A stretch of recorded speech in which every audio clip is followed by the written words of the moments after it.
Hello geeks! Welcome to another tips and tricks video. In this one, I'm going to teach you how to build things upside down using Structures Plus, including toilets.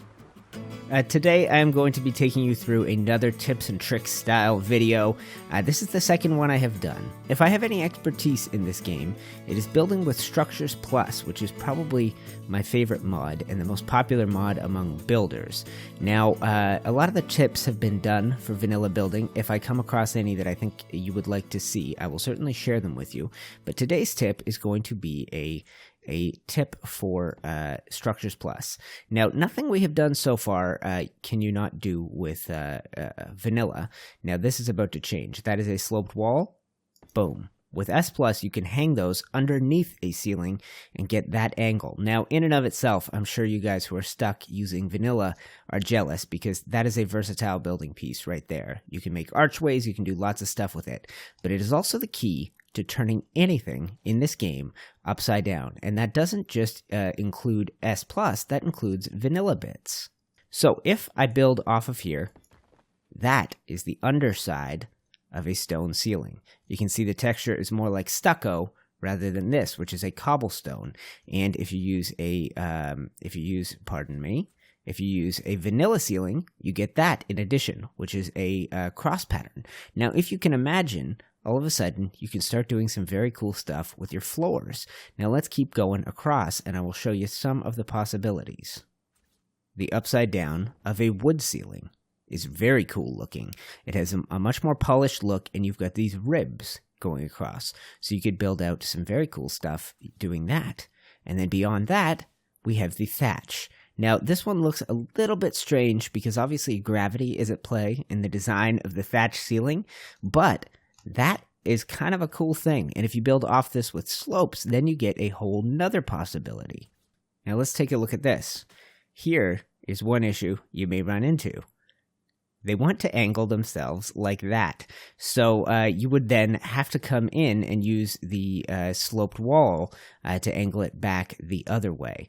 But if you can picture that as a roofing material, I think that could look really cool. For tents or something like that, showing this ribbing on the outside, this sort of support mechanism is very cool. We could also go like that.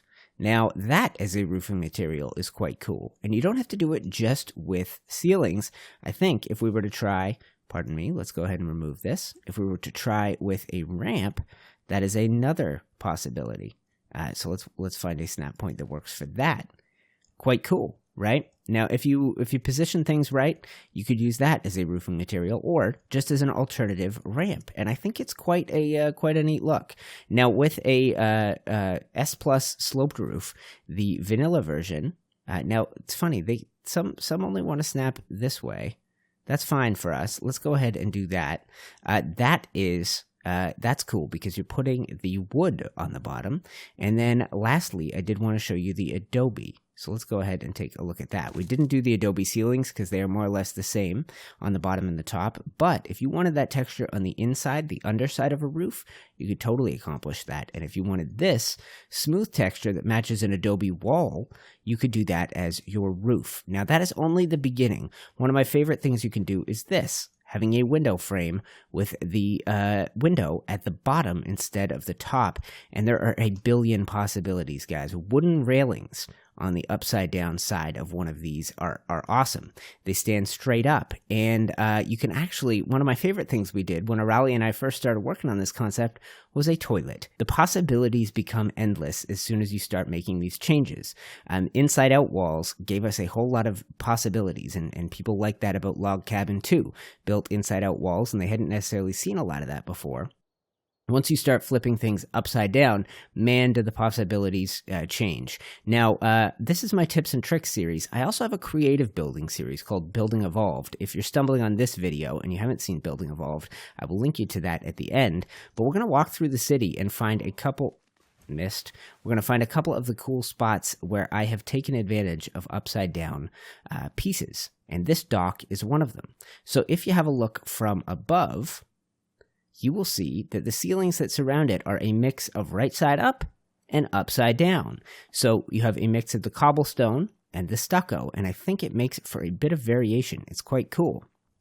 This is an upside-down wooden roof, and I've added brown paint to it to get a darker color that would match the standard wood, and I think that looks pretty neat in and of itself. And then this is the upside-down railings. You will see an upside-down wooden railing where the top of it is at the bottom, and you just have posts sticking up, which works great on docks, and you can put a piece of pipe down the middle as a handrail.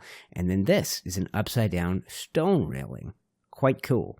Now, if you also have the no-clip method, which allows you to sort of double layer things, allows you to put one wall inside another wall, there is a whole new world of possibilities. Let's take a look at my wizard tower for that. So in a recent episode, I put together this wizard tower and used a few mods down at the base, but most of it was built strictly with S+ and vanilla building pieces. Now, typically, the bottom of these stone bits, the triangle ones, or a regular ceiling, is going to look like this. It'll have the stucco texture.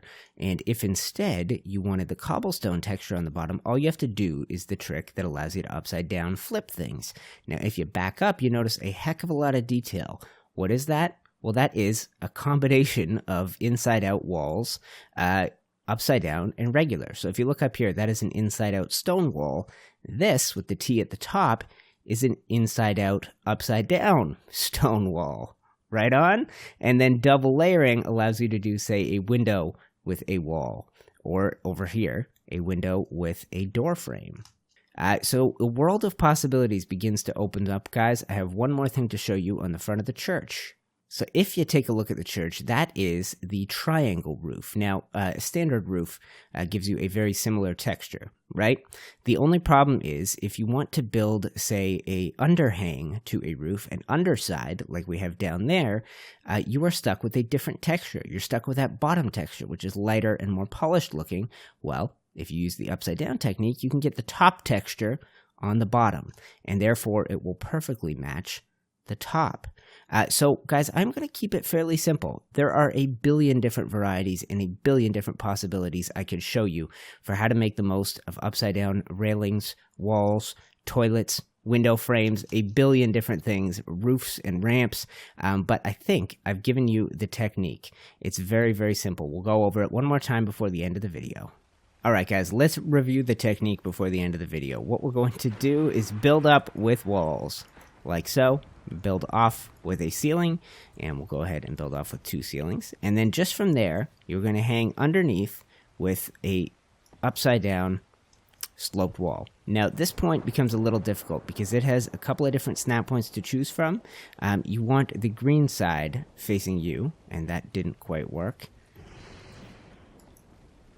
There you go. Now, if you have the ability to, if foundation support is turned off, removing these ceilings like I did the first time through works. And to get the upside-down toilet effect, you could just kind of go ahead and slap the internal piping that comes with S+ there.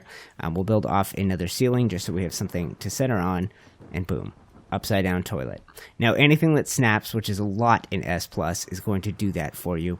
And that is the technique, guys. So there are a million possibilities for this. Please let me know in the comments what you think, what you use the upside down technique for. If this is new information for you, go ahead and click the like button.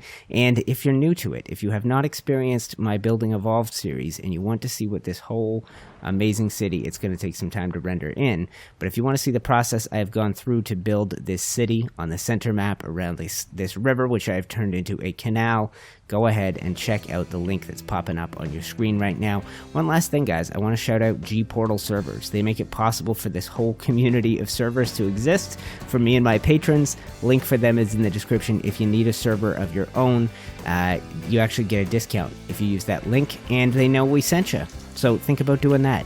That does it for today's video, guys. I hope you enjoy building whole worlds of things upside down. I'm UTC, and I will see you in the next tips and tricks video. I'm gonna take an upside down poop.